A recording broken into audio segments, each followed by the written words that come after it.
धर्मपाल, इस वक्त की वजह तुम्हें चंद रोज में खुद ही मालूम हो जाएगी। सुखदेव, मगर मैं समझता हूं कि महाराजा हमारे खानदान की तौहीन करने की जुर्रत ना करेंगे।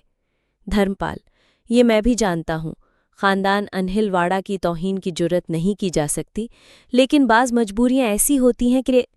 सुखदेव ने कता कलाम करके गुस्ताखाना लहजे में कहा, मैं ऐसी मजबूरी को जानता हूं। राजकुमारी को हारून नामी एक पुश्तून से मोहब्बत हो गई है। धर्मपाल इस बात को सुनकर जोर से चौंके। सुखदेव ने सिलसिला कलाम जारी रखते हुए कहा, आप राजकुमारी के गुरु हैं।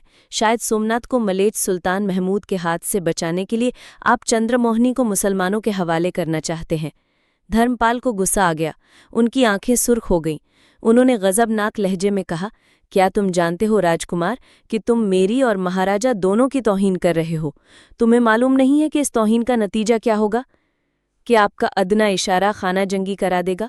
सुखदेव ने जुर्रत करके कहा, मैं आपके इस असरो रसूख को जानता हूं जो आपका राजाओं में है, और ये कहने पर तैयार हूं कि आपका अदना इशारा खाना जंगी करा देगा। धर्मपाल, तुम जानते हो तो अपनी जबान बंद रखो। तुम राजकुमारी को भूल जाओ और मैं इस बात को भूल जाऊंगा कि तुमने मेरी और महाराजा की तौहीन की थी। सुखदेव नर्म पड़ गया, साथ ही उसकी निगाहों से चालाकी और मक्कारी की अलामतें जाहिर हो गईं।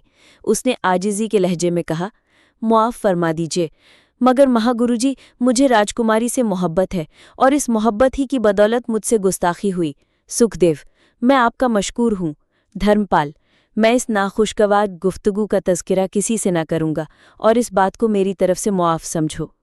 धर्मपाल, तुम चंद्रमोहनी से वाकिफ नहीं हो राजकुमार।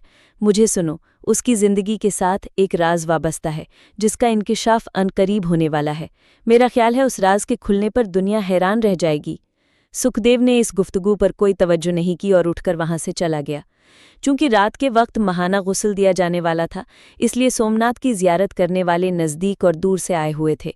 कुछ तो उन ज़ायरीन का मजमा हो गया था, कुछ इमदादी लश्कर और आ गया था, इसलिए मुतालिका शहर और मंदिर में लोगों की गहमा गहमी भी हो गई थी।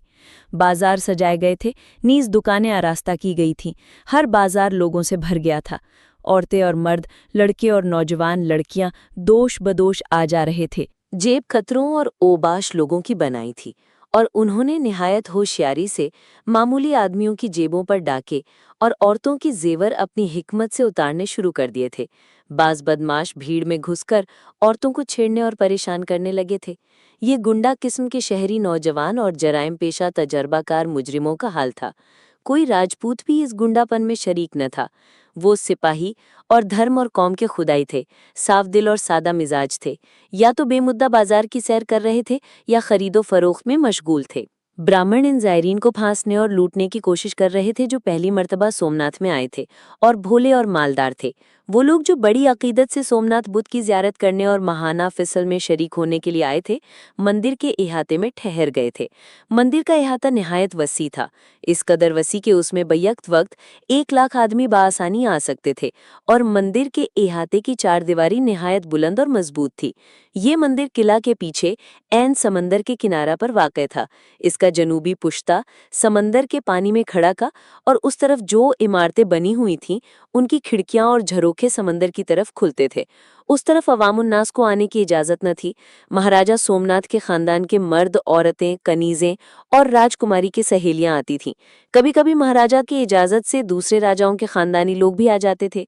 जब इस तरफ की खिड़कियां और झरोखे खोल दिए जाते थे तो समंदर का नीलगू पानी हद निगाह तक फैला नजर आता था, वहां तक जहां समंदर उफक से बगलगीर होता था। चूंकि नज़ारा बेहद दिलचस्प होता था, इसलिए इस तरफ आने वाले इस दिलकश नज़ारा की दीद में महव हो जाते थे। मंदिर के मशरिक में गंजान जंगलात का सिलसिला फैला हुआ था। अक्सर लोग तेज धूप और गर्म हवा से बचने के लिए इन जंगलात में ही डेरे जमा लेते थे और चंद रोज के लिए इस जंगल में भी मंगल हो जाता था।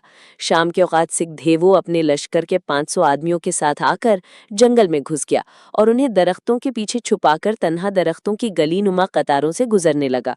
उसने अपनी बहन कामनी से मिलने का वादा नहीं किया था। इस गंजान जंगल में लोगों की आमदो रफ्त की वजह से बहुत सी गलियां सी बन गई थीं। सिखदेवो इन गलियों में चक्कर काटता रहा।